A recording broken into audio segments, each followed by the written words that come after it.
So when I was in the 3rd grade, they started a gifted program. And I grew up on the Upper West Side of Manhattan, and I remember the day the principal walked into our classroom to announce the names of those young people that had been selected for this beautiful new classroom. And we all could smell the fresh paint, and it faced Amsterdam Avenue, and I just knew that my name would be called. And my maiden name is Amara, which starts with A. And when they reached the R's, I realized, uh-oh, they haven't called my name.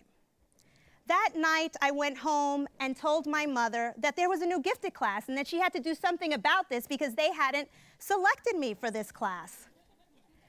And I was an only child, and I knew that my mother would do something about this. And she did. The next day, as every good Latina mom would do, she walked into that Catholic school and said, "What's up with the gifted class? Why wasn't Gina selected?" And the nun sat my mother down, the principal of the school, and said, "Gina is a well-mannered child. She's a good girl. But academically, she's average."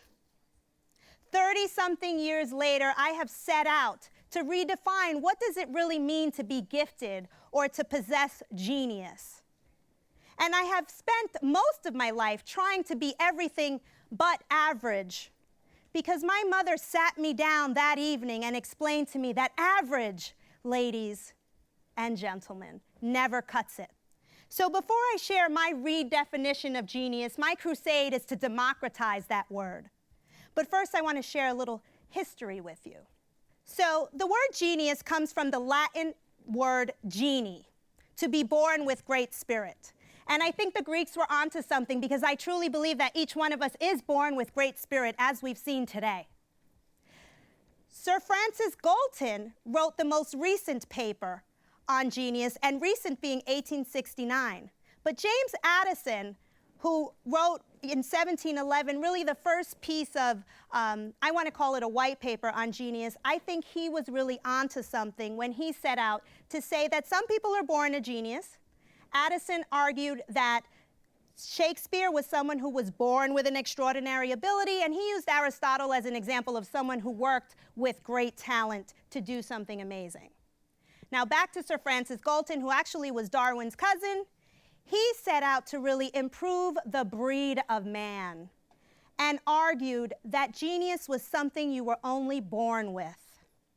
And he really has been the father of the traditional definition of genius, which means 99% of us are not included in this definition. So I have set out to redefine genius. And my definition of genius has nothing to do with a genetic advantage, your SAT score, or your IQ, and has everything to do with 6 simple ingredients. And my definition is arguing that genius is a choice. It's something you choose. Yes, some of us are born with an extraordinary ability, and it's a gift. But those of us that don't have a genetic makeup can choose to unleash and ignite the genius within ourselves. So my definition is a practical one, and I call it practical genius. And if you remember anything from this talk, it's these 6 simple ingredients. On the soft personal side of who you are, these are the assets that contribute to your genius, and they are your values, your creative abilities, and your passions. This is the personal side of who you are, the heart. The hard assets that contribute to your genius are your strengths, your skills, and your expertise. This is the 9-to-5 you. This is the deal maker you. This is the entrepreneur you who works 80-hour weeks. The place of convergence between your heart and mind is where genius lives, within each of us. I call this your other GSpot. This sweet spot within each of us can be accessed by making a deliberate effort to find where your values intersect with your strengths, where your skills intersect with your creative abilities. I moved to the Bay Area because there's so much convergence and acceptance of contradictions in this part of the country. Practical genius is a choice, and especially as women setting out to have an impact on our global communities, I'm really encouraging all of you to consider 5 recommendations. The first recommendation is be sure you understand what your assets are. What really are the ingredients to your genius? Identify them, know them well, intimately. Not just the resume you, the bio you, the CV you, but also the EQ side of who you are as a mother, as a daughter, as an activist, as a leader, as an inventor, as a patent holder. EQ matters just as much as IQ today. So that's my first recommendation. Understand what your assets are. And remember that the soft assets matter. The second part of my first recommendation is, again, to experiment and to explore where that place of convergence is. This is a great illustration of kind of the hard assets and the soft assets colliding beautifully. How many of us feel like Dr. Jekyll and Mr. Hyde living two lives? We're one way at 3 a.m. with our girls and another way at 8 a.m. at that board meeting.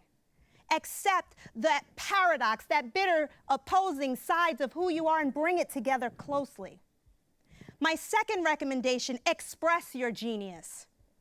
Whether you're an introvert or an extrovert, it's your responsibility, I believe it's your social responsibility, to express it in every way that you can, whether it's on stage, whether it's writing an article, whether it's submitting a comment to a blog, whether it's finally speaking out during your team meeting.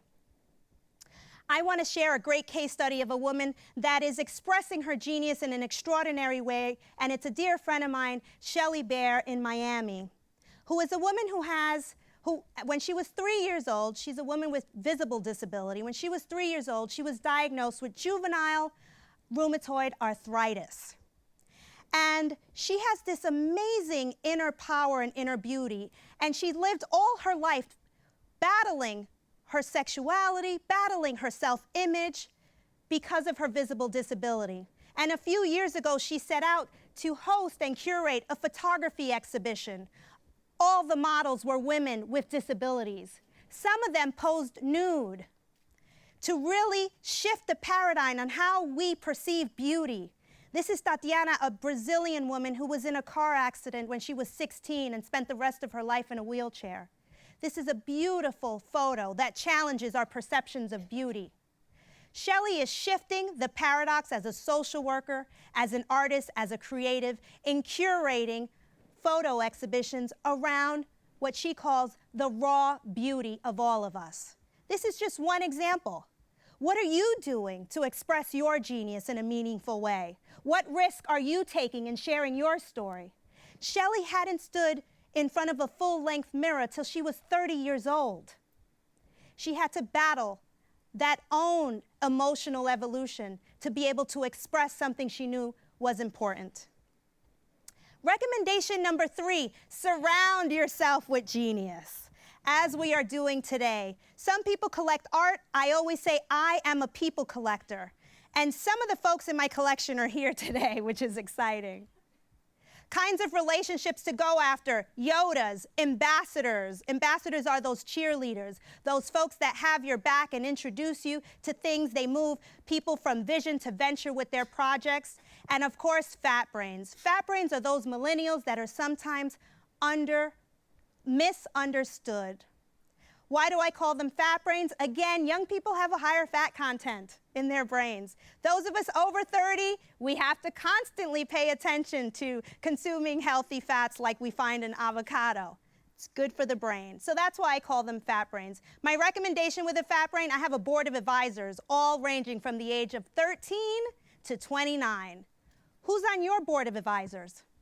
Every single person in this room should have a fat brain as a mentor. Those of you running organizations, I think there should be a fat brain on your board.